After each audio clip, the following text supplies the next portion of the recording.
शरणागत जो होता है उसमें ये चार बातें बहुत जोर से जागृत होती है। सबसे पहली बात, निरंतर भगवान का स्मरण छूट नहीं सकता। नींद आई तो सुसुप्ति में चला गया, जरा भी जागृत हुआ तो मंत्र चल रहा है, नाम चल रहा है, चलाना नहीं पड़ता। क्यों? शरणागत है। थोड़े दिन अभ्यास कर लो, ऐसा होने लगेगा। देखो इतने लोग बैठे हैं, आप सो के उठते हो तो आपका पहला चिंतन क्या होता है? क्या मंत्र होता है? भगवान का नाम प्रियालाल आते हैं आपके चिंतन में? क्या आता है चिंतन? पहला चिंतन। अगर पहला चिंतन प्रभु है तो शरणागति पुष्ट हुए। सो के उठे, चल क्या रहा है? अगर प्रभु नहीं तो अभी शरणागति नहीं। पहला लक्षण। हमें लगता है कि आप लोग अनमोकिए होंगे, आप लोग शरणागत हैं कि आप जब सो के उठे तो आपका मंत्र चल रहा है, नाम चल रहा है, चतुरासी जी का कोई पद चल रहा है, या फिर ये चिंतन चल रहा है, राधा राधा राधा, चलो जल्दी स्नान करके फिर सत्संग में चलना है। फिर ये भागवतिक चिंतन, हमें लगता है कि ये दूसरी कोटि का चिंतन होगा, चलो स्नान करते हैं फिर। ऐसा पहला चिंतन होगा श्री जी का। ऐसा होता है? आप लोग देखिए, ऐसा होता है कि आप सो के उठे, आपका चिंतन श्री जी का चालू है? पक्का? आप लोग देख लीजिए, अगर ऐसा है तो उसका परिणाम निश्चिंतता, निर्भयता, निशोकता निश्चित जागृत हो जाएगी। और उसी का प्रातःकालीन उठने पर चिंतन चलेगा जो शयन के समय गाढ़ चिंतन करते हुए सोया है। ऐसे सुषुप्त के समय बिल्कुल ठीक वही अवस्था।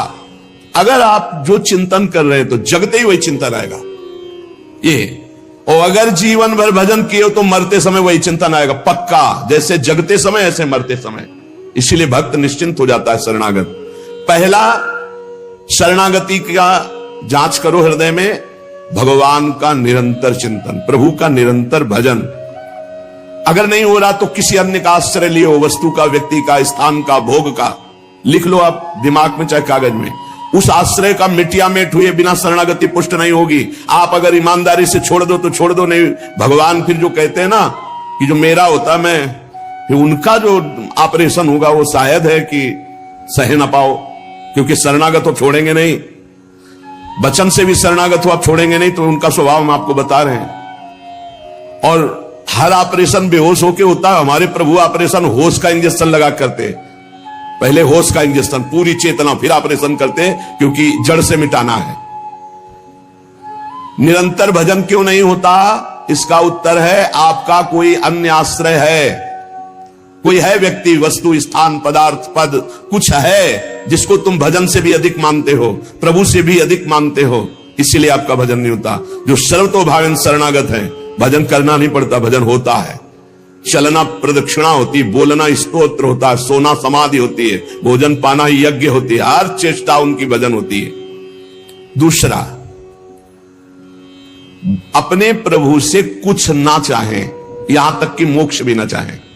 क्यों चाहें? क्या आप जानते नहीं हो कि क्या करना है? सर्वज्ञ हो, जब जो चाहे करो, हम राजी हैं। पहला, निरंतर भगवान का भजन। दूसरा, अपने प्रभु से कोई भी मांग ना रखना, शर्त ना रखना। जो शर्त होता है वो प्रेम नहीं होता। प्रेम में कोई शर्त नहीं होती, सौदेबाजी नहीं होती। प्रेम में सौदेबाजी नहीं होती, सौदेबाजी प्रेम नहीं होता, पक्की बात सुन। तीसरा, प्रभु के हर विधान में आनंदित होना। प्रभु के हर विधान में आनंदित कौन होता है? शरणागत। नहीं तो विधान की जांच होती है, अनुकूल है कि प्रतिकूल। प्रतिकूल है तो नो नो नो।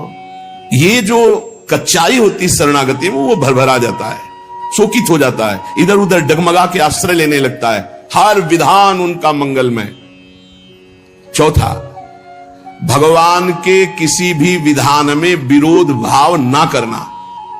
भगवान के प्रत्येक विधान में आनंदित रहना, भगवान के किसी भी विधान में विरोध न करना। जो किया अच्छा हो रहा है, नहीं बहुत हाहाकार मचने वाला है, सब नहीं, जो प्रभु का विधान है वो मंगलमय है, सब मंगलमय है। चार बातें शरणागति में आती, निरंतर भजन, किसी भी तरह की भगवान से कोई शर्त चाह नहीं, उनके हर विधान में आनंदित रहना, भगवान के विधान को प्रतिकूल मान करके विरोध भाव नाना, विपरीत भावना नाना। अब निश्चिंत हो जाओ, तुम्हारी जिम्मेवारी श्री भगवान ने ले ली, शरणागत हो।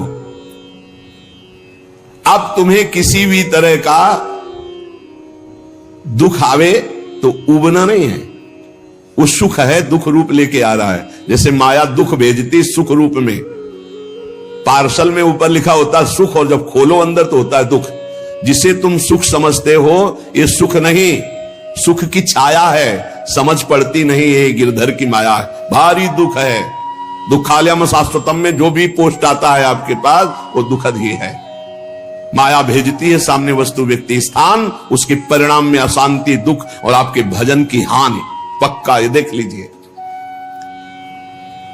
जन्म भर भगवान के साथ अर्जुन जी रहे हर समय, लेकिन गीता का उपदेश प्रारंभ हुआ शिष्यस्ते हम साधिमाम त्वाम प्रपन्नम। प्रपन्न से ही ज्ञान की उत्पत्ति होती है। जो भगवान की शरणागति, उसी से शुद्ध ज्ञान होता है। तब तक भगवान अंदर बैठे हैं, ज्ञान प्रकाशित नहीं करेंगे। जैसे अर्जुन जी के साथ रहते हुए गीता का उपदेश कब दिया? जब अर्जुन जी ने कहा शिष्यस्ते हम साधिमाम त्वाम प्रपन्नम, मैं आपका शिष्य हूं, आपका शरणागत हूं, आप मुझे ज्ञान। भगवान गीता जी, ज्ञान का फल क्या हुआ? बोले नष्टो मोह स्मृतिर्लब्धा तत्प्रसादान्मयाच्युता। मोह का नाश हो गया, स्मृति जागृत हो गई आपके कृपा प्रसाद से, हे गोविंद, हे अच्युत। तो इसी प्रकार हमारे अंदर भी सब ज्ञान जागृत हो जाएगा, पहले हम भगवान की शरणागत हों।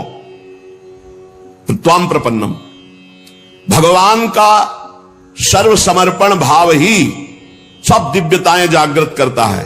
भगवान के प्रति जितना समर्पित होते जाओगे उतने दिव्य ज्ञान होता चला जाएगा, और जो चीजें आपकी दुर्गति कराने वाली वो सब भस्म होती चली जाएंगी। जब कुछ नष्ट होने लगे तो क्षोभ मत करना, वो नष्ट जरूरी था होना, ये बात दिमाग में बैठा लो। कुछ पकड़े मत रहना, क्योंकि भगवान को जो लगेगा वो हटा देंगे, वो नष्ट कर देंगे। जो वस्तु भगवान नष्ट करे तो जान लो परम मंगल विधान, ये वस्तु हमें भगवत प्राप्ति में बाधा पहुंचा देती, इसलिए भगवान ने उसे नष्ट कर दिया। भगवान को समर्पित वस्तु के नष्ट होने में तुम्हें क्यों जलन हुई? क्योंकि तुमने तो भगवान को अपना सर्वस्व मानकर समर्पित कर दिया। अब तुम्हारे पास अपना कहलाने के लिए सिर्फ भगवान है, और भगवान की सब वस्तु जब जो चाहे हटा ले, जब जो चाहे रख ले। जरा इस पर विचार करो। आप राजी हो शरणागत?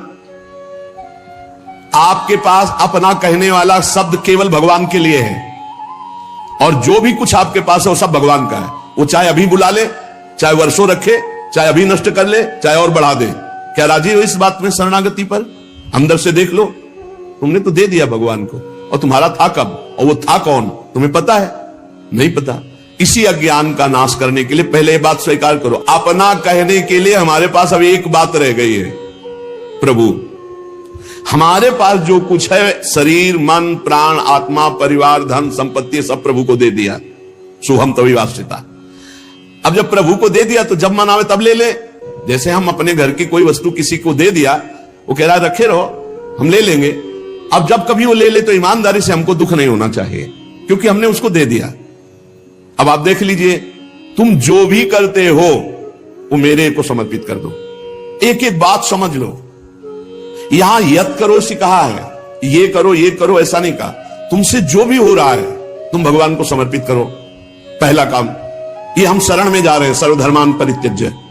हम भगवान की शरण की तरफ यात्रा कर रहे हैं। यत करोषि, ये तो सर्वाणि कर्माणि मयि सन्न्यस्य मत्पराः, मेरे परायण होकर सारे कर्म मेरे को समर्पित कर। क्या जाता है? तुम जो कर रहे हो, ऑफिस जा रहे हो, नौकरी कर रहे हो, किसानी कर रहे हो, व्यापार कर रहे हो, 8-10 घंटे जो कर रहे हो उसमें बीच बीच में भगवत स्मरण करो, और पूरे 8 घंटे भगवान को समर्पित कर दो। कितना बढ़िया साधना बन रही। और जब भगवान को समर्पित करने की बात रहेगी तो स्मृति रहेगी भगवान की। यत करोषि, तुम सारे के सारे कार्य मेरे को समर्पित कर दो। यत माने जो कर रहे हो।